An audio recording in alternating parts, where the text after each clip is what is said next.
Bonjour Jean-Pierre, alors de nouveau on est avec Jean-Pierre Valdobenito, Jean-Pierre Roy Valdobenito qui est infirmier à Québec et membre de la délégation québécoise de la flottille pour la liberté de Gaza. Aujourd'hui on a appris qu'on avait découvert des fosses communes selon Le Monde, le journal Le Monde à l'hôpital Khan Younes. On sait également que l'université Columbia est aujourd'hui occupée et ce qui a suscité la réaction du président Joe Biden qui dit que les manifestants ne comprennent rien au sort des Palestiniens. Jean-Pierre qui s'apprête à partir en bateau qui est toujours bloqué à Istanbul. Comment vas-tu? Eh bien, je vais bien, malgré que là, l'attente commence à être pesante et lourde. On est encore très déterminé à partir. On peut partir, dans le fond. On est là pour ça, là. On n'est pas là pour faire du tourisme.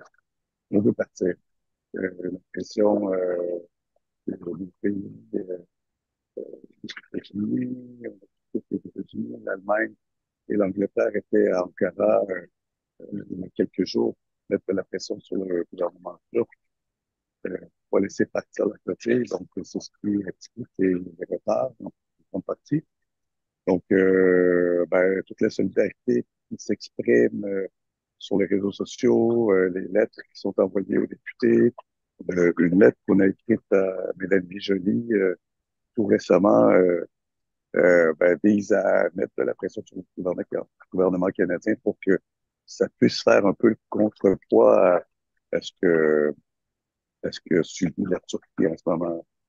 Et oui, malgré le fait qu'on est en attente, ça va. Mais franchement, on a hâte que le chantage international Et, cesse. et c'est quoi ce chantage précisément? Ce que l'on vous donne comme information, c'est que le gouvernement turc reçoit des pressions? Oui, c'est ça. Après toi à gauche, vous savez à quel point Israël a une, une quasi-totalité des appuis de tous les pays occidentaux, d'Europe, d'Amérique du Nord. Alors, ils interviennent en ce moment pour pas laisser passer ça la petite. Et c'est une information qu'on a.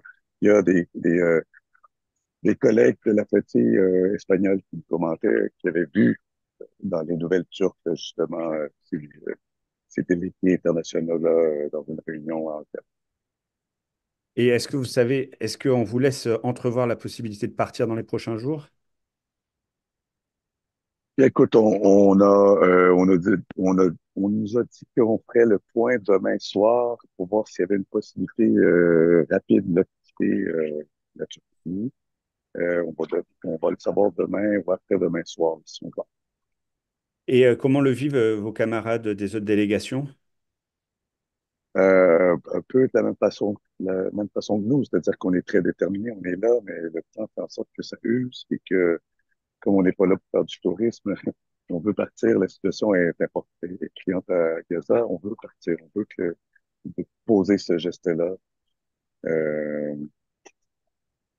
on craint que certains puissent commencer à questionner leur présence, mais bon, c'est c'est peut-être une hypothèse que le gouvernement israélien aussi, là, plus on retarde le projet, plus on essouffle les participants de la flottille.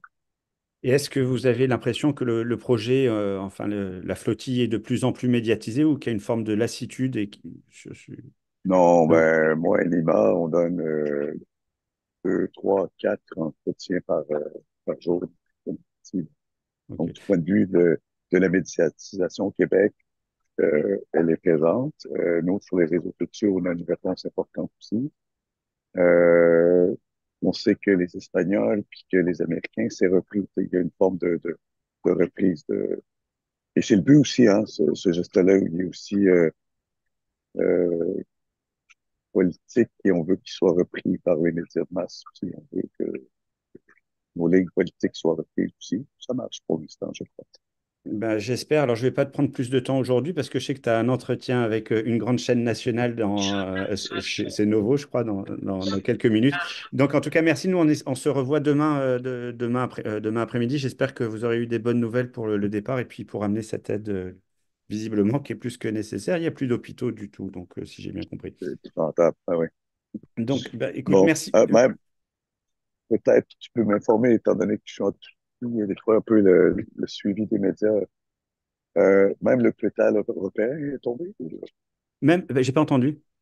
Est-ce que l'hôpital européen est aussi Non, tombé? non, non, on parlait là de celui de Nasser à Khan Younes, Ah, ok. Oui, oui. de Khan Younes qui est complètement détruit, où ils ont découvert Ouais, ouais. des fosses communes. Donc non, je crois pas. Là, j'ai rien entendu sur l'hôpital européen.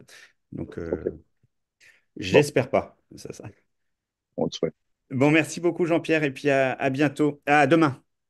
Et bon Salut. courage.